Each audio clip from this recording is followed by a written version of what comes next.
Sanibonani balingani mabhungu namatshitshi. Masiqhubekeni ke ngesifundo sethu siqale lapho sigcine khona. Ningakhohlwa igama lami nginguSpooky N isiZulu. Sigcine sikhuluma ngesivinini kodwa kwabonakala ukuthi kukhona lapho ngenze iphutha khona. Ngiyaxolisa kuleyo ndawo. Ngathi umdlalo wethu othi ubhuku lwamanqe unesiqi esikhundleni sokuthi ngithi unesivinini. Khumbula ke sitheni, sithe abadlali bayishumi-nanye, okuchaza ukuthi isivinini siyashesha ngoba ukuba besingasheshi besizoba nabadlali abeqile 12. Phela sithi siyashesha nje sichaza ukuthi le ndaba ingadlaleka futhi kungalula ukuthi idlaleke enkundleni yokudlalela noma esiteji. Iphuzu lesibili uyalikhumbula sitheni? Sithe bheka ukuthi sinazo yini izinto eziphathekayo noma umdlalo unazo yini izinto eziphathekayo. Ake ngichaze ngesingisi. Ngesingisi singathi we are trying to determine if the author of the book managed to use things or to speak about things that we can be able to imitate to make it simpler for our actors to imitate them by their actions. Ukhumbule phela ukuthi lana senza isiZulu angithi nanoma kunjalo kukhona abafunda isiZulu abahlala eMpumalanga, kukhona abenza isiZulu abahlala eGoli, kukhona benza isiZulu abahlala KwaZulu. Senzela ukuthi wonke umuntu azwisise kahle. Ake siboneke, ingabe lo mdlalo uyadlaleka enkundleni yokudlalela ngokuthi sibe nezinto eziphathekayo? Yebo. Lokho ke kwenza ukuthi isivinini sethu sisheshe. Ake siboneke izibonelo. Esigcawini sokuqala sithola kukhala ucingo ebhange iforum. Nanoma ubani uyakwazi ukubonisa ukuthi noma ukukhombisa noma ukuimitate ucingo. Singenza ngathi luyakhala, siphinde sithinte endlebeni, sibeke isandla endlebeni ukukhombisa. Ngiyazi ukuthi uyazi ukuthi ngikhuluma ngani. Esigcawini sesibili sithola unkululeko ebamba okhalo enza ngathi ukhipha isibhamu. Siyamkhumbula ke noMathonsi esemphendula ethi akasabi isibhambumbulu. Siyakwazi ukubonisa isibhamu, singenye yezinto eziphathekayo.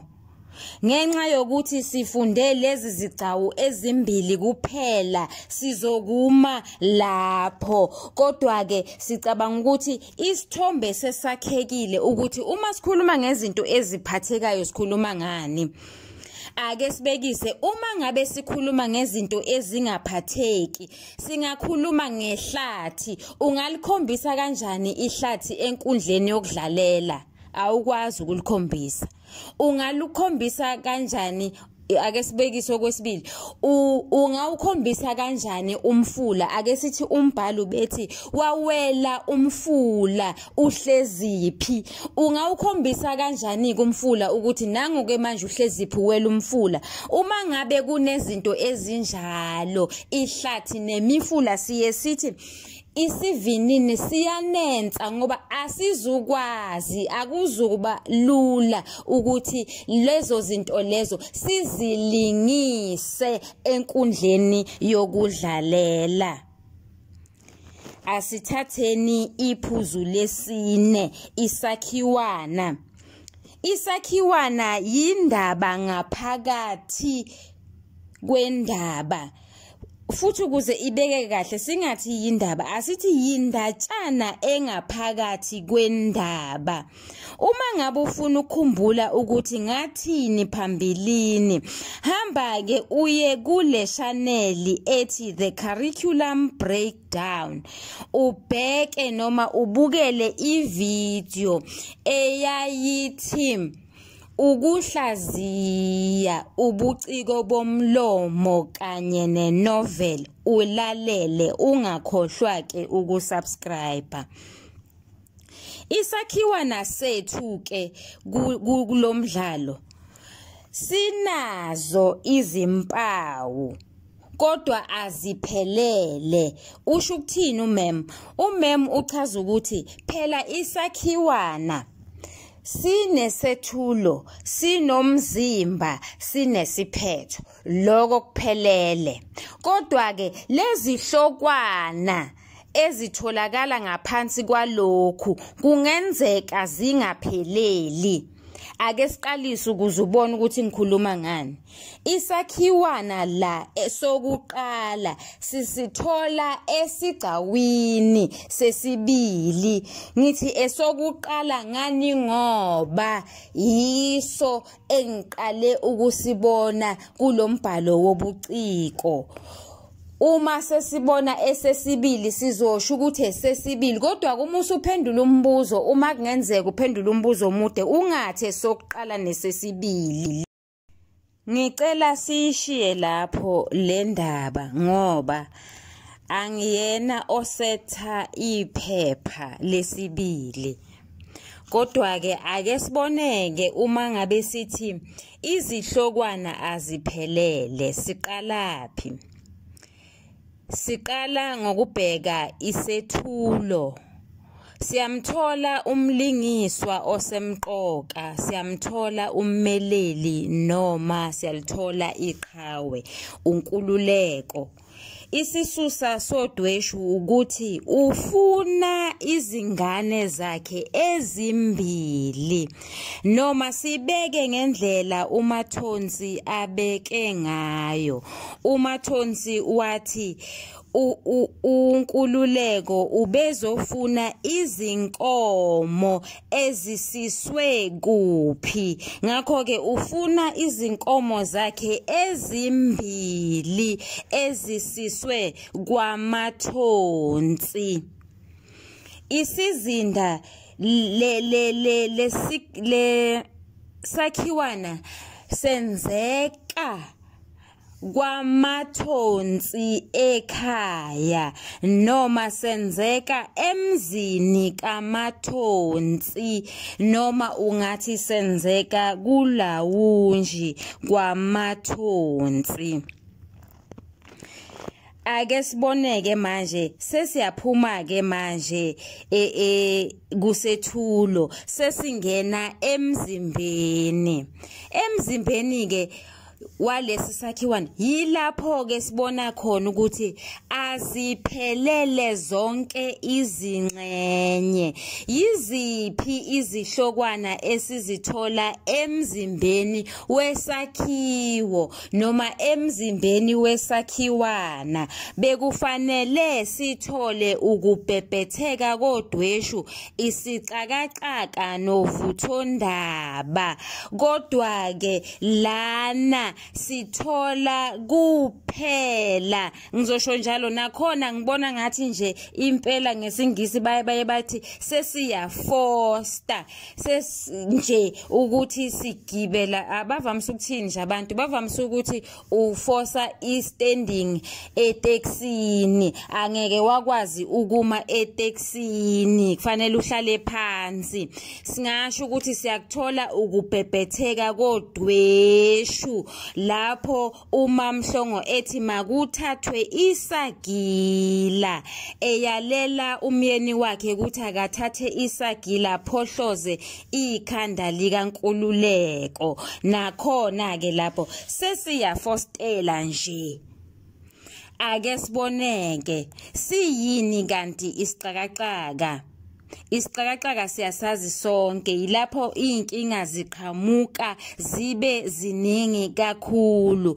Kodwa ke okubalulekile ukuthi lezo nkinga lezo azibhekene nomlingiswa osemqoka kuphela, nabanye abalingiswa bayathinteka.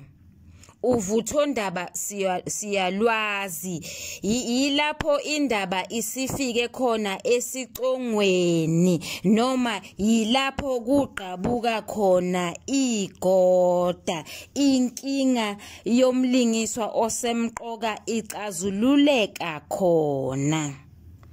Le ndatshana yethu ke noma isakhiwana sethu sinaso isiphetho, ngoba siyazi masikhuluma ngezingxenye zesakhiwo nesakhiwana, uma sithi isakhiwana sithinta okuthathu, siye sithi isethulo, umzimba nesiphetho. Ngakho ke sikhona isiphetho, iphetha ngokuthi sibone uMathonsi ethi uThamsanqa kufanele kube nguyena ozixazululayo lenkinga abhekene nayo.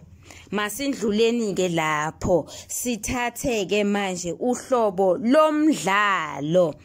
Lomdlalo wethu uyimbangalusizi. Sisho ngani? Ake sibheke legama ukubanga usizi. Uma sibheka igama elithi ukubanga phela siyakubona ukudala into ethile noma ukwenza ukuba kuvele okuthile. Usizi sisho ubuhlungu benhliziyo, sisho ubunzima kanye nokuqhatha umunyu.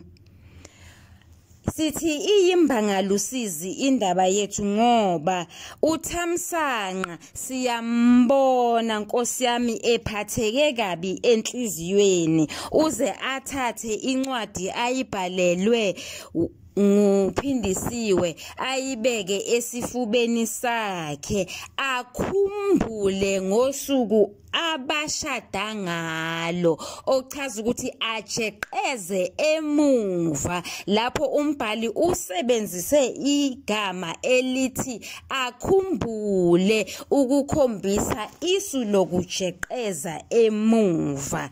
Asikhulumi ke ngesu lokujeqeza emuva, sikhuluma ngokuthi lo mdlalo uyimbangalusizi.